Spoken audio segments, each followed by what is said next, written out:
two methods that we have used so far to find limits. Either we could do what or we could do what to find the limit. We can make a table. We could show our x's as x's get closer and closer to some value, it looks like y's are getting closer and closer to some value. That's called numerically, making a table numerically. What's the other way we found limits in last night's homework? Well, you can plug in the limit into the actual function. We actually didn't know that yet. We kind of discovered that today, but you're absolutely right. Let me say that for 1 second. What's the other way we found limits in last night's homework? Making a table and what? Looking at the graph. That is two ways to determine a limit. The third way is analytically, and what you're saying is direct substitution is one of the ways to analytically find a limit. Doesn't always work. We have other methods, but direct substitution works a heck of a lot of the time. All right? Let's see if these basic limits or these basic limit theorem makes sense. And this is not something I want to memorize. This is something that I want to make sense. If we have limit as x approaches c of some constant, whatever is here, that's what your function is. So if the function is just a constant, what does that graph look like if the function is just a constant? It's just a horizontal line, and what's the limit going to be at any point on that line? Whatever that constant is. So this first one makes sense. The limit as x approaches anything of a constant is just that constant because the whole line is just that constant. No matter what x value you are at, y is just that constant. Number 2 says the limit as x approaches c of x. What's my function here? What should I be graphing? Y equals what? Yeah. Well, here's the line of y equals x. As x approaches any c value on that graph, what's the limit going to be? The y is going to be the same thing as the x because that's the graph of y equals x. So the limit as x approaches c of just plain old x is whatever x is approaching, y is the same thing. The limit as x approaches -4 of x is just -4. And then number 3, the limit as x approaches c of x to the n. I don't know what n is. N is some exponent. It could be 2 or it could be 3, but x to the n is a power function. If we graph y equals x squared, then we can find the limit as x approaches 2 just by direct substitution, just by plugging 2 into that function. So, what was I going to say? The limit of a constant is the constant. The limit of x as x approaches c is just c because x and y are the same thing. And then basically this last one is saying a power function can be evaluated, the limit of a power function can be evaluated by direct substitution. Just put the value of c into the function and that will give you the limit. So the first examples that I wanted to look at were number 6 through 36 on page 87. And I'm not even going to write most of these down. 6 through 36.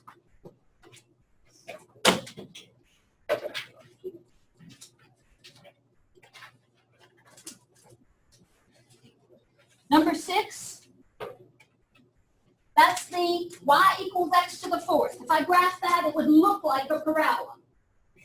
And I want to find the limit of that function as x approaches -3. I could make a table with my x's getting closer and closer to -3. I could graph the function, put my fingers on either side of x equals -3, move in and see what y is. What's the fastest way to find that limit? Direct substitution. Just let x be -3. That limit is +81. Same thing for number 8, it's just a line, evaluated by direct substitution. You know what x cubed looks like, you know what negative x cubed looks like, you know what negative x cubed plus 1 looks like. The easiest way to find the limit of x approaches 2 is just put 2 into the function. So all of these, as I'm looking down, the domain of all those functions are all real numbers. No matter what x is approaching, you can just plug it in. Number 18, that ceases to be true. If I was looking for the limit as x approaches, if that was -3, could I evaluate that by direct substitution? No, because the function's undefined at -3. But that's not what the problem is. The problem says find the limit as x approaches -5. Can that be found by direct substitution? Absolutely, plug it in. Same thing here, same thing here. I think that's true all the way down to number 36. All of those limits can be found by direct substitution. What about number 34? If I try to evaluate that by direct substitution, let both of those x's be 0, what's e to the 0? 1, what's sine of pi times 0? Pi times 0 is just 0. Sine of 0 is 0. This is 1 times 0. What's that limit? 0. So all of those problems, 5 through 36, can be done by direct substitution. What do you do when you can't use direct substitution? Well, when plugging c into the function would result in 0 in the denominator, like on number 18, if I wanted to find the limit as x approaches -3, that would result in the 0 in the denominator. In calculus, that's called indeterminate form. And there would be nothing we could do about it on this problem. I know that this function has a vertical asymptote at -3. There's nothing I can do to fix that. That limit wouldn't exist at -3. If you ask me to find it, I just have to write does not exist. But in some cases, what looks like it's going to be indeterminate form can actually be fixed. And there's 3 ways of fixing or resolving indeterminate form.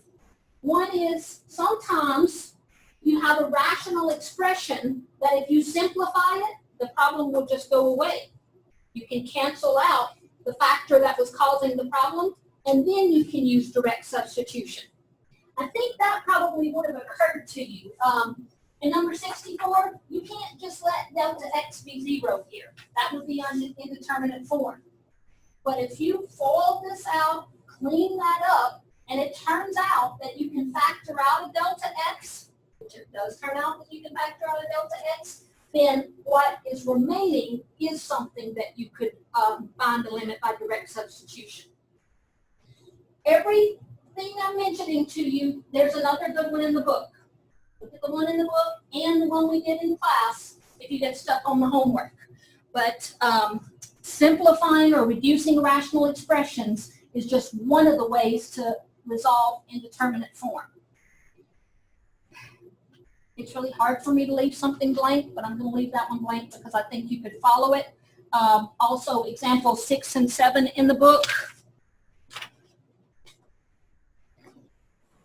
Example 6, you have x cubed minus 1 over x minus 1. You're trying to find the limit as x approaches 1. You can't find that by direct substitution. But if you factor that numerator, the x minus 1's cancel. What's left, the limit can be found by direct substitution. You can put 1 into the remaining factor and find out that limit's 3. All right, so the second technique for resolving indeterminate form, and this is something that would not have occurred to me. Simplifying a rational expression probably would have occurred to me. Rationalizing a numerator probably would not have occurred to me as a solution to any problem. We've never rationalized the numerator before. We've always rationalized the denominator.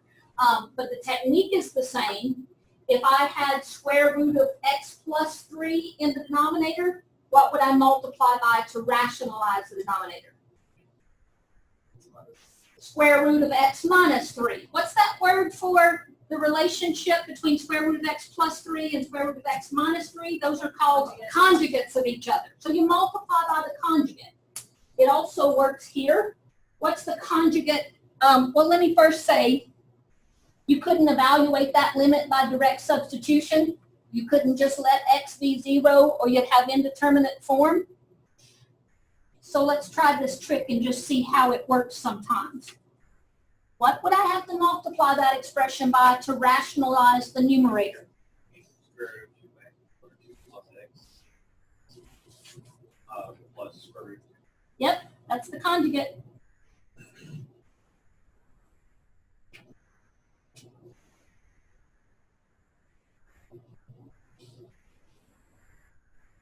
Don't lose your limit notation. Every line on your paper until you've done the direct substitution should still have the limit as x approaches 0. Every line has to be equivalent to the line above it, so I can't lose that until I've done the direct substitution. What would I get when I multiplied these two numerators? Square root of 2 plus x plus square root of 2 plus x is 2 plus x. The outer and the inner give me 0. That's the reason I multiplied by the conjugate. And the last would give me what? Minus 2. In the denominator, I just have x times the conjugate. And for reasons you see in a minute, I don't want to distribute that x.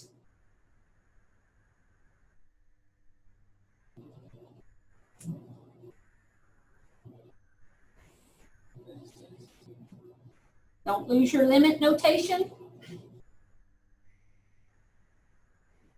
Clean up the numerator. 2 minus 2 is 0. Just to save myself one step in writing, is it legal to cancel these x's now? Since that x is not added or subtracted to anything, that makes it a factor, and yes, it's legal to cancel. If you've canceled everything out of the numerator, what's still there? A 1?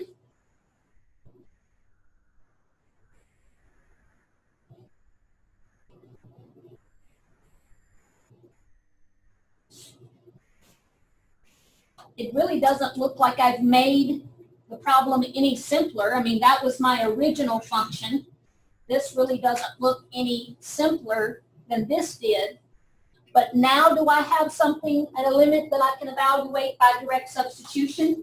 Yeah, now I can let x be 0. If I let x be 0, what would that limit be? What's square root of 2 plus square root of 2? Good. I'm glad nobody said square root of 4. Notice that every step until the last one, I kept up with my limit notation because I haven't done the substitution. At the point where I've done the substitution, I don't need the limit notation anymore. I'm saying this is what the limit is.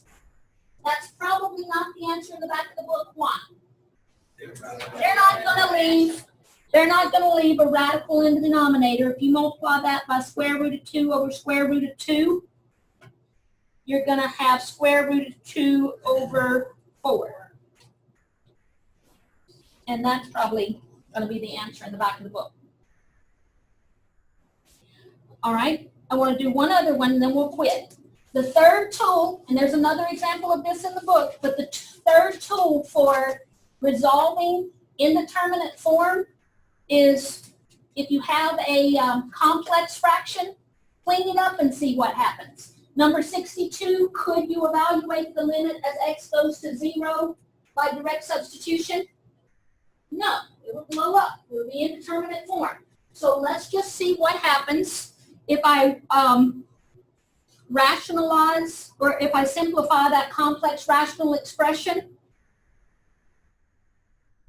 Here's where I remember saying to you, If you get a common denominator and add those, and then multiply by 1 over x, that's okay. If that's your method and you get the right answer every time, that's fine.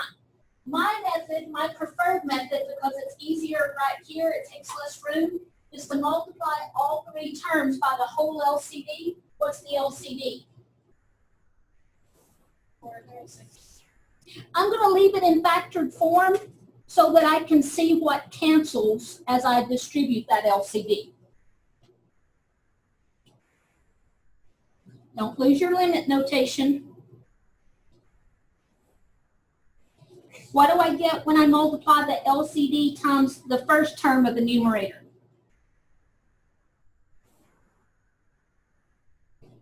This times this. The x plus 4 is canceled and just leave me 4. What do I get when I multiply the LCD times the second term of the numerator?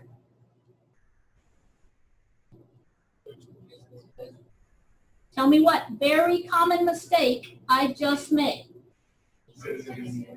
I have to have that x plus 4 in parentheses until I distribute that negative. And the denominator, again, I'm leaving it in factored form so that I can see what cancels in just a minute. The denominator is 4x times x plus 4. I'm not doing the direct substitution yet, so I still need my limit notation until I clean that up as much as possible. In the numerator, I'd have 4 minus 4 is 0. So that would give me negative x over 4x times x plus 4. And then what? The x's cancel. I'm not doing the direct substitution, so I still need the limit notation. That's just negative 1 over 4 times x plus 4. Is that something I could evaluate by direct substitution? Now I can let x be 4 and let x be 0, and what's that limit? Yep. All right. So you may have to look at more examples in the book, but you understand most limits can be found by direct substitution. If direct substitution gives you indeterminate form, there are 3 tricks to try to see if that takes care of the problem.